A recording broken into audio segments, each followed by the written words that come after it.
Let's see what's cooking. Let's get the facts. Let's see what's cooking. It's time for Yo-Yo Max 12.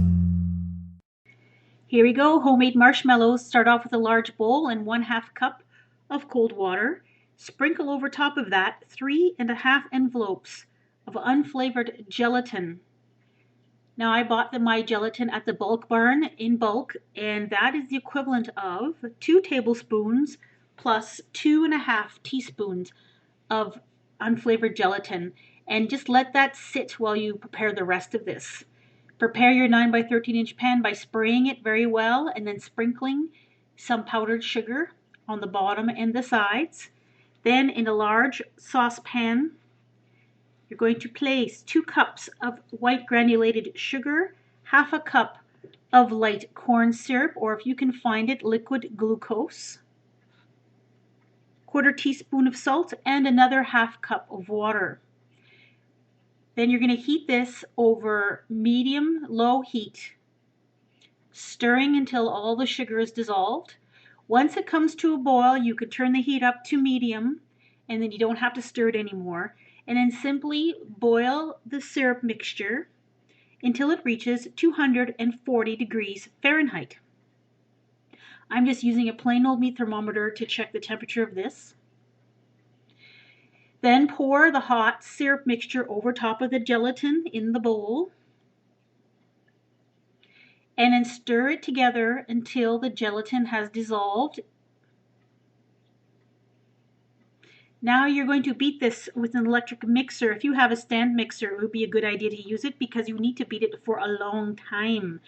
It takes almost 10 minutes to get to this point. You're beating it until it about triples in volume, gets white in color, and is light and fluffy and thick, just like this. Then in a second bowl, place 2 egg whites and beat these until you get stiff peaks. Now I'm making these marshmallows green by adding some green gel food color. You could use regular liquid food color as well. And the reason I'm doing this is because I wanted to use these marshmallows to make a Gur cupcake. And I'll put a link to my Gur cupcake in the description box and in the annotations at the end of this video. But you could also use these for St. Patrick's Day as well. So add the egg whites to the gelatin mixture and then about a teaspoon or so of vanilla. And blend this with an electric mixer until it is just combined. Then pour it into your 9 by 13 inch baking dish. And then sprinkle an additional 1/4 cup of powdered sugar over top. And then just let it sit out uncovered at room temperature for a few hours until it is set. Now to cut them up, put some powdered sugar down on a cookie sheet. In this case, I'm just doing it onto a silicone mat. Gently peel out the marshmallows out of the container, and they should come out fairly easily. You might have to loosen the edges with a knife.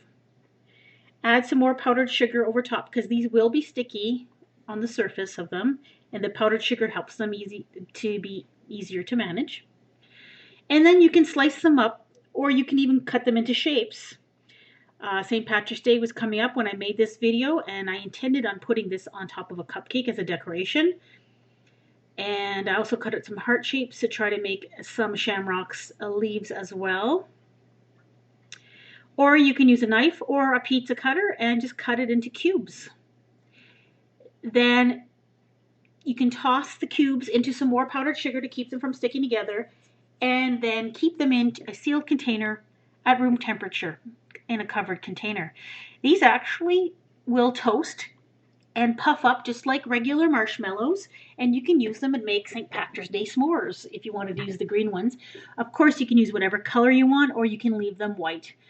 These homemade marshmallows have a very similar taste and texture to the ones you buy at the grocery store, and although they are a little bit time consuming to make, they certainly are very easy to make, so give them a try.